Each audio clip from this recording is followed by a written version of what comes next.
Bueno, la clase de hoy es el sentido de la vista o sistema visual, que es el más importante de los sistemas sensitivos, sensoriales del ser humano. Gracias a él adquirimos una gran cantidad de información del mundo que nos rodea y podemos construir un rico universo interior de imágenes mentales. Ello es posible porque una parte extensa de la corteza cerebral está implicada en el análisis de la información visual y puede decirse que el cerebro humano es un cerebro fundamentalmente óptico y una consecuencia práctica de esto es que lesiones de muy diferentes zonas del cerebro pueden afectar la visión. La información visual llega a nosotros en forma de radiaciones electromagnéticas procedentes de las cosas del mundo externo. Estos estímulos son recogidos por el ojo y alcanzando los fotorreceptores en la retina, y desde la retina, a través de la vía óptica, estos impulsos llegan hacia la corteza cerebral, en donde tiene lugar el proceso de senso-percepción de las imágenes, y por lo tanto, la identificación, el reconocimiento de las cosas, las formas, los colores, el espacio, la luz, la oscuridad, los límites, etc. Entonces, el sentido de la vista está configurado por un órgano receptor, que es el ojo, que tiene elementos que sirven para captar las imágenes del mundo exterior y transmitirlas a través de una vía visual, de una vía nerviosa, hacia un área de la corteza cerebral, que es la que procesa toda esta información, que es el área visual. Entonces tenemos el ojo como receptor, la vía visual y por último la corteza visual, que es la que recibe la información.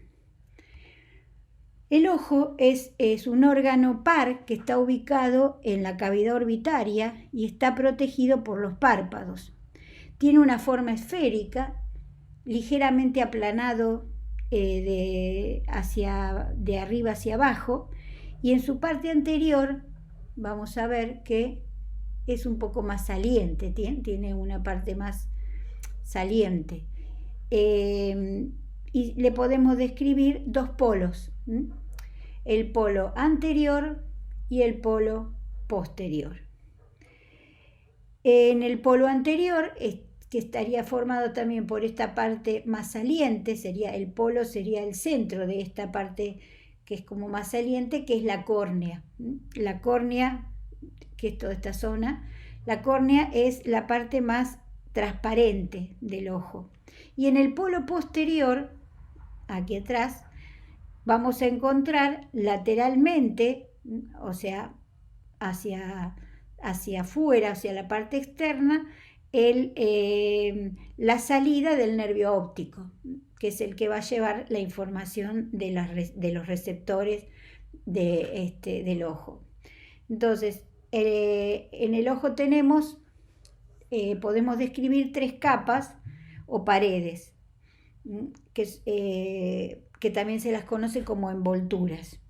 Una capa externa, que es esta que vemos blanca, que va a envolver a todo el ojo, y si lo dividimos toda esta circunferencia en 6 partes, 5/6 partes, o sea, todo esto y todo esto, es lo que llamamos la esclerótica. La esclerótica es una capa fibrosa y opaca a la luz, y no es transparente como la córnea, y es la que da inserción, como vemos acá, da inserción a los músculos motores del ojo. Y por detrás, en el polo posterior, presenta un orificio por donde va a salir el nervio óptico. Y el sexto anterior que nos queda de toda esta capa externa sería la córnea, que tiene características distintas porque es totalmente transparente. Luego tenemos una capa media, que también la podemos llamar vascular, que está formada por la coroides, por el cuerpo ciliar y por el iris. La coroides es una capa muy frágil que está adherida a la cara interna de la esclerótica y está unida a ella por vasos sanguíneos.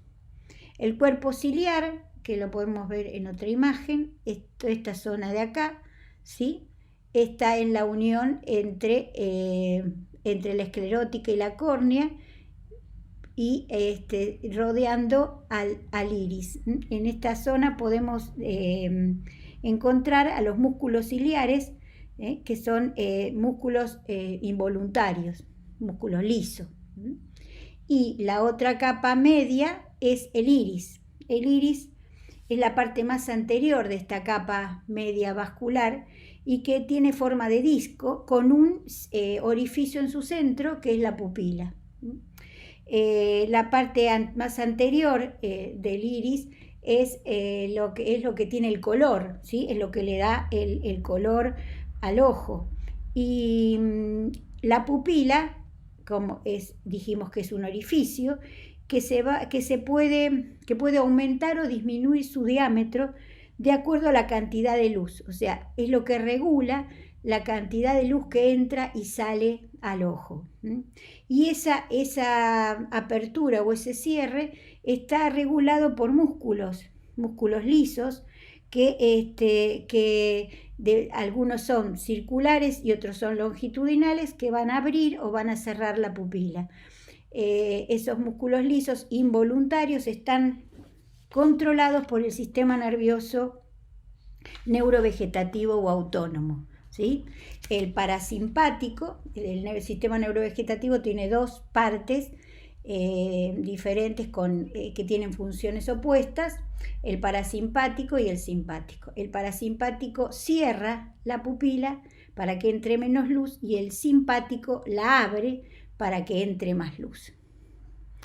Y luego ya habíamos visto esta imagen, volvemos a ella para ver lo más interno del ojo, ¿sí? El contenido, digamos, de este globo ocular, que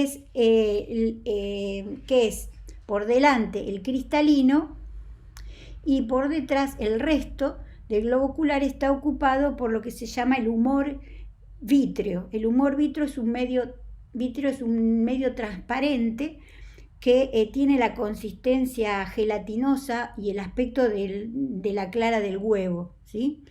Ustedes piensen que esto tiene que ser totalmente transparente porque la luz y lo que entra, el estímulo que entra, tiene que llegar a la retina, que está en la parte más interna del ojo.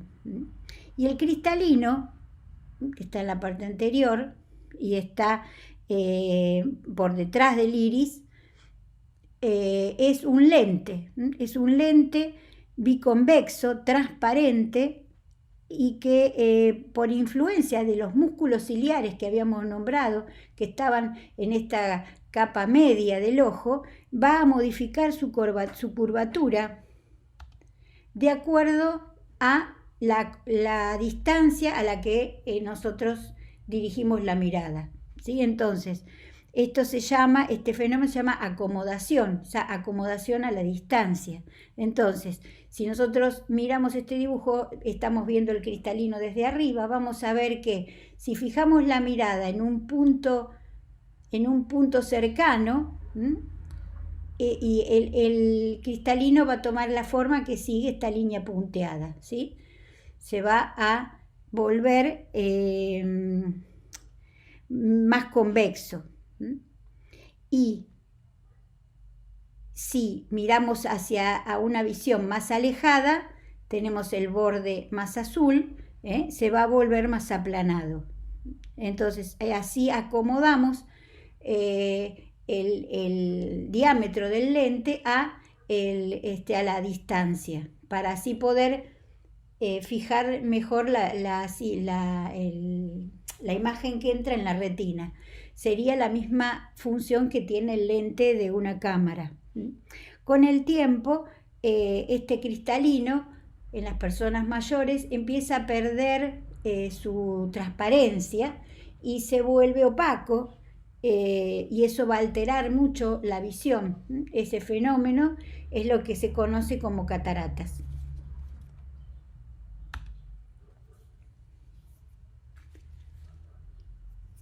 Bueno, vamos a referirnos un poco a los músculos del ojo. Dijimos que había músculos que cerraban y abrían la pupila y otros músculos que acomodaban el cristalino de acuerdo a la distancia donde nosotros fijamos la vista. Esos músculos son músculos involuntarios y se los conoce como músculos intrínsecos del ojo. Pero el ojo también tiene otro tipo de músculos que son los músculos extrínsecos y que son estriados y son voluntarios.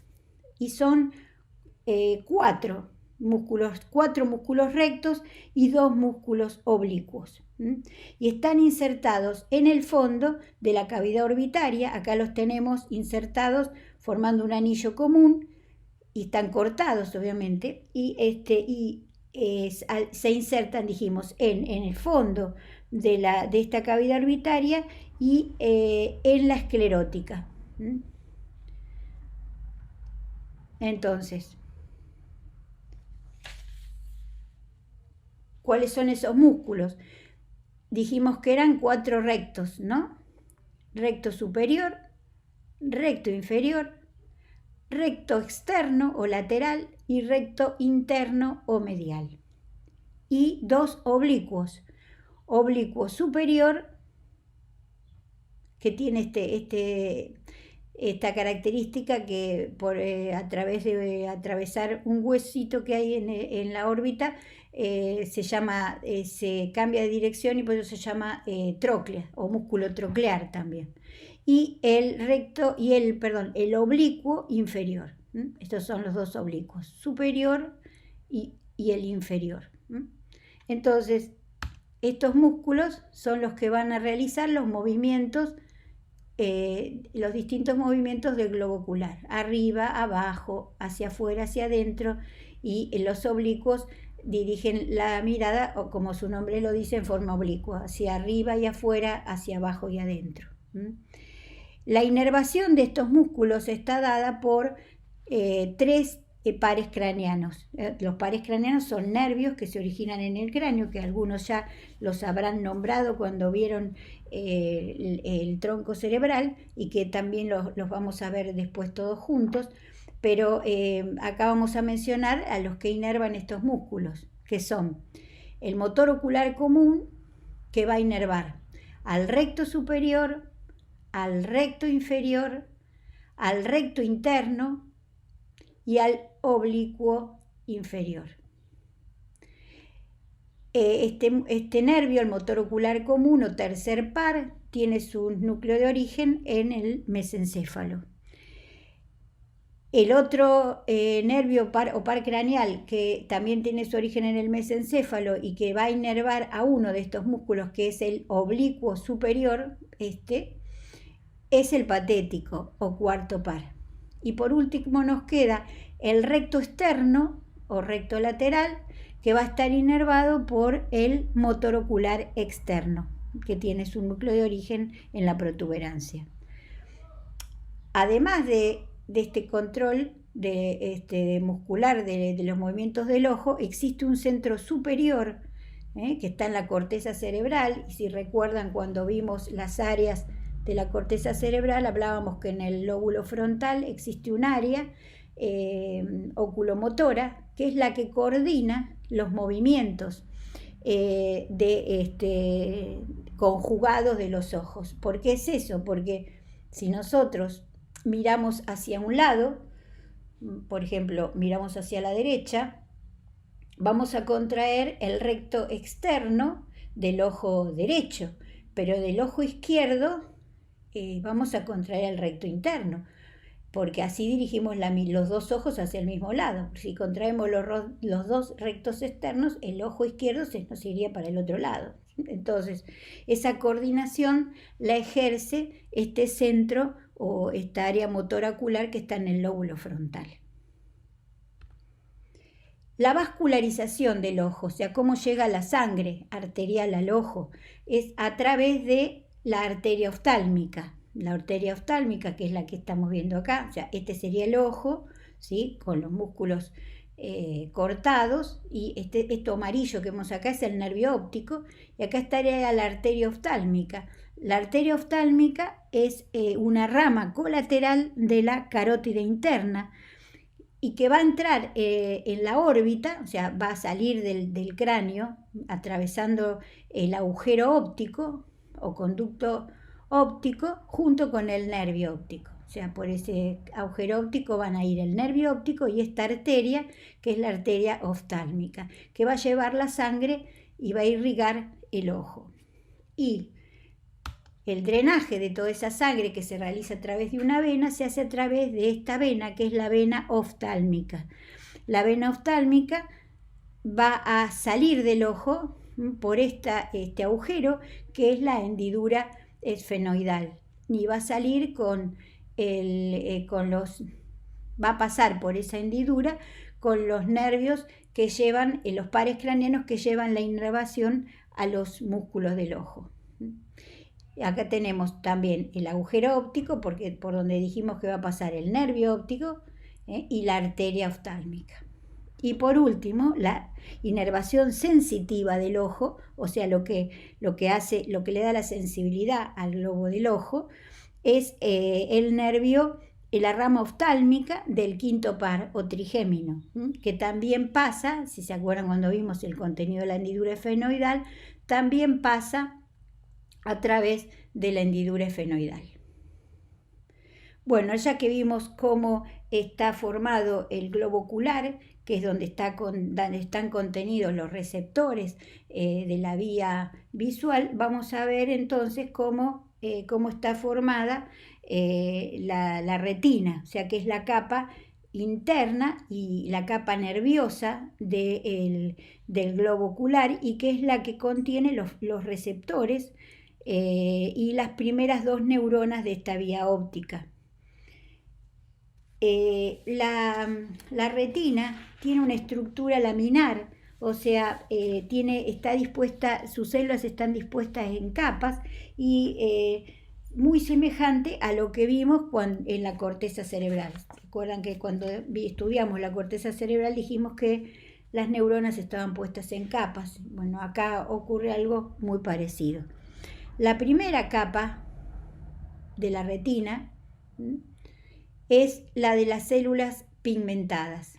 Estas células pigmentadas son células que tienen la característica de ser muy ricas en melanina. Las melaninas son las células que dan color, ¿no es cierto? Y la característica de estas células es que al tener esa melanina, lo que hacen es absorber la luz y evitar que se produzcan reflejos que puedan alterar la nitidez de la imagen que va a llegar a los receptores. O sea, en cierta manera protegen a los receptores, que son los que están después de esta capa, para que la imagen no se altere y llegue con más nitidez.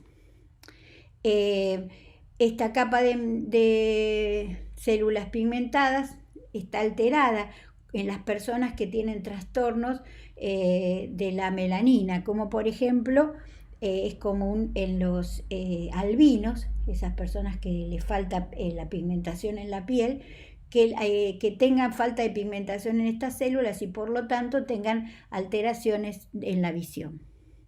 Luego de esta capa, ahí sí nos encontramos con la capa de receptores o fotorreceptores, que son los conos y los bastones.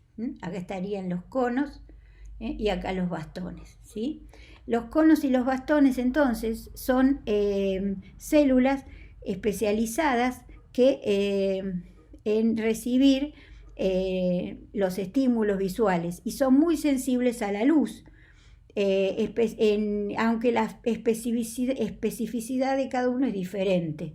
Los bastones, estos que están acá, son muy sensibles a la luz e intervienen en la visión nocturna. En cambio, los conos, que son menos sensibles a la luz, intervienen más que nada en la visión diurna.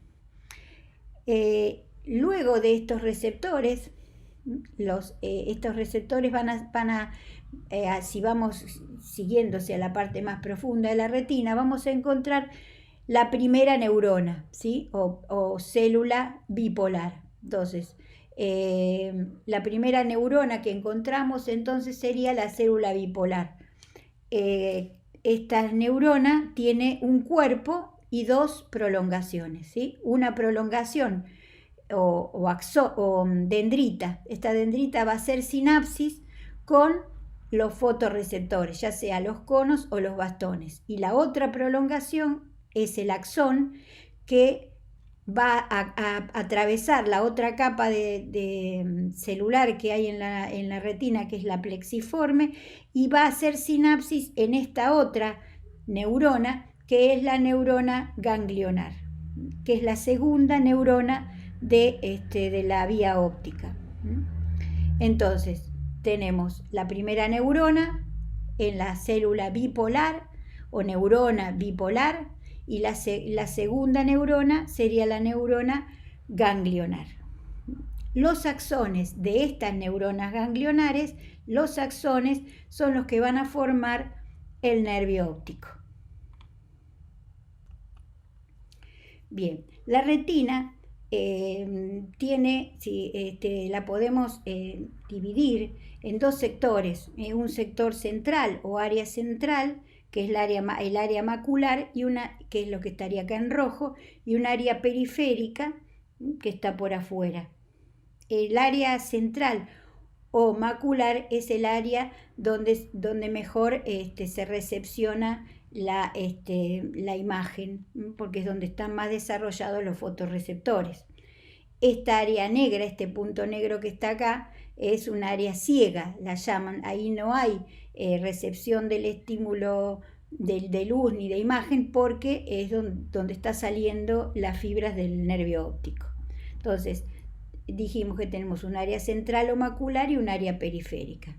A su vez, si trazamos por el centro de esta región central dos líneas perpendiculares, vamos a dividir a la retina en una mitad, que sería esta, mitad nasal, porque está hacia la cara interna de la retina, o sea, más cerca de la nariz, y una mitad temporal, que está hacia afuera y que está más cerca del hueso temporal, por eso se llama temporal. Y otra línea horizontal me va a dividir en un área superior y una mitad superior y una mitad inferior. Por efecto del cristalino que está por delante, la imagen que recibe esta mitad nasal de la retina, ¿sí?, es la del campo visual temporal. En cambio, la que recibe la mitad temporal de la retina es todo lo que está en el campo visual nasal.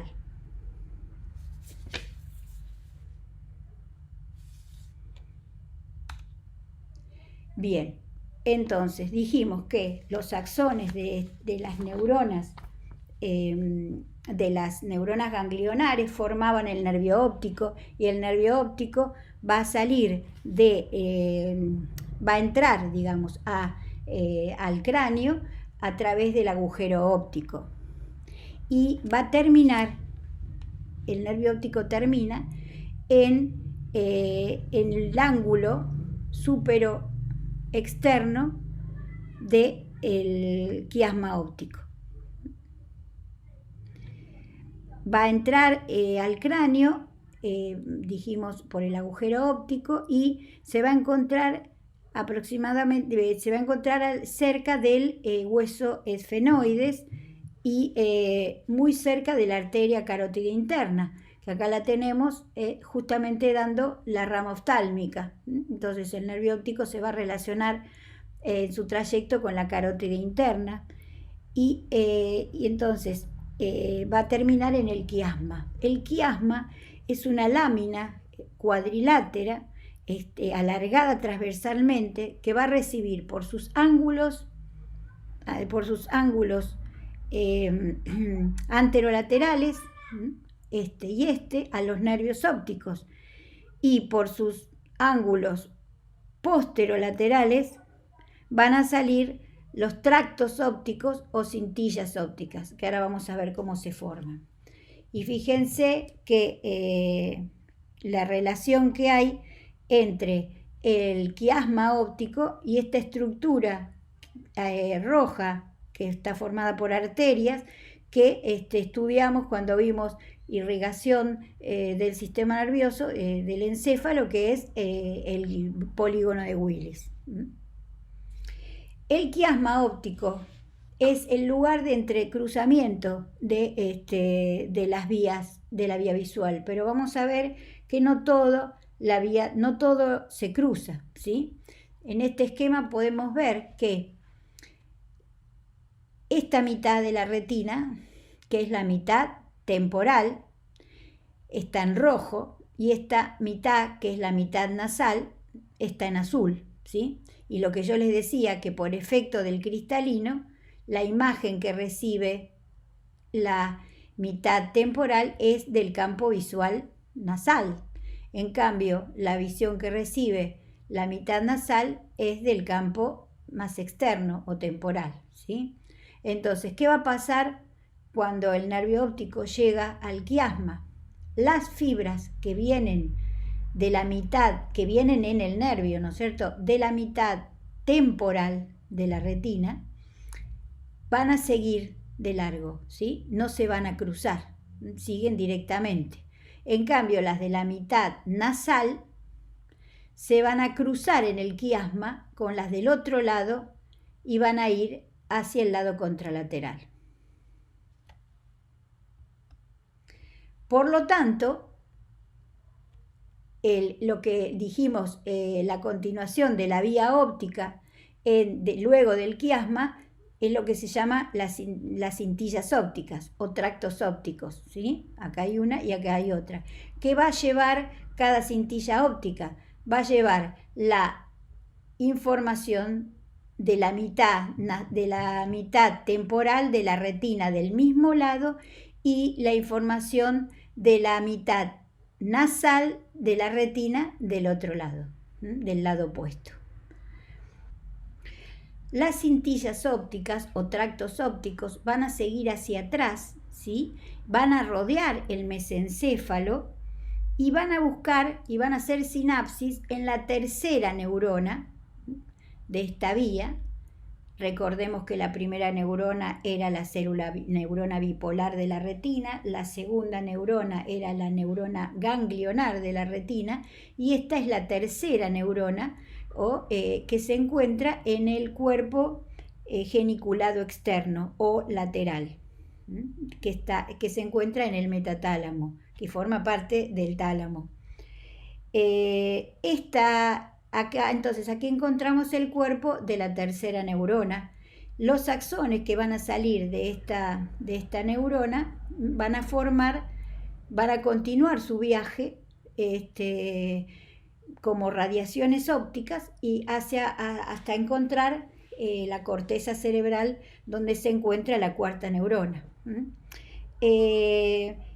A su vez, este cuerpo geniculado externo tiene una relación, tiene fibras en relación al tubérculo cuadrigémino, el tubérculo cuadrigémino anterior o superior, a través de un brazo conjuntival, que es el brazo conjuntival superior. Entonces, la vía óptica estaría relacionada con el tubérculo cuadrigémino superior o anterior, que formaría parte de una vía refleja visual. Dijimos que los axones, entonces, de esta tercera neurona van a formar lo que llamamos las radiaciones ópticas o también llamadas radiaciones de Gratiolet.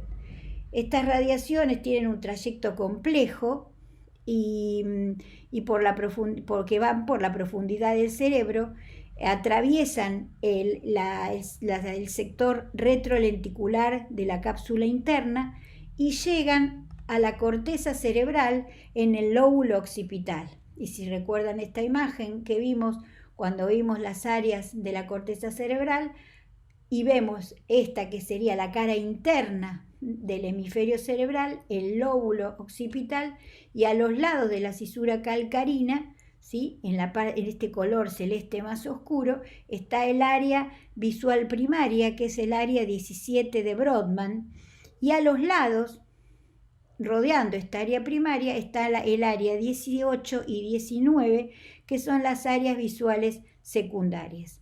Estas áreas reciben fibras del área primaria y la función sería la de relacionar la información visual recibida con experiencias visuales pasadas, o sea, estas áreas guardarían el recuerdo de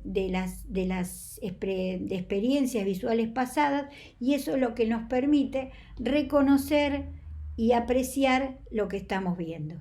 Entonces, esta área, la 17 de Brodmann, sería donde se encuentra la cuarta neurona de la vía óptica.